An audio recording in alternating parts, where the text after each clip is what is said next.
দিয়া, রাতে কি রান্না করছো আজকে? আজ রাতে আমি রান্না করছি বাহুবলী ডিম। বাহুবলী ডিম খাবো আর বাহুবলী হয়ে যাবো। বাহুবলী, সত্যি বলছি বাহুবলী ডিম। তুমি মজা করছো আজকে মেয়েরা? এটা তো ফার্ম ডিম। আরে এটা ফার্ম ডিম দেখতে হলেও বলেছে আমাকে এটা লকেল ডিম, খেতে লকেল ডিমের মতোই হবে। এই দেখো এখানটায় লেখা আছে বাহুবলী লেখা আছে, সাথে ডেটটাও দেওয়া আছে। আমি কিন্তু একটা প্লেট নিয়ে চলে এসেছি। কত নিয়েছে? 350 টাকা। 350 টাকা?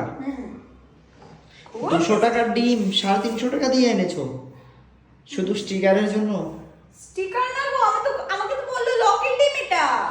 দেখতে তো ফার্মই লাগছে। হ্যাঁ আমাকেও বলেছে দেখতে ফার্মের মতোই লাগছে, কিন্তু লকেল ডিম বলেছে। খেয়ে দেখো পুরো লকেল ডিম। আচ্ছা, তার ঠিক জন্য আছে, আমি একটা খেয়ে প্লেট দেখা নিয়ে যাবে। চলে এসেছি। কারণ অরিজিনাল মানে এমনিতে লকেল ডিমের তো আরো বেশি দাম হয়ে যায়, তার জন্য আমি নিয়ে চলে এসেছি। আচ্ছা যাই হোক, এটা কিন্তু একটা পিস কিন্তু 15 টাকা।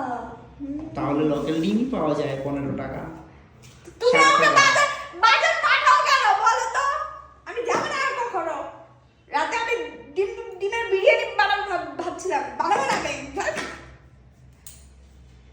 আমার ডিম আমি খেয়ে শেষ করবো, কাউকে খেতে হবে না আমার ডিম। আমার ডিম আমি খাবো।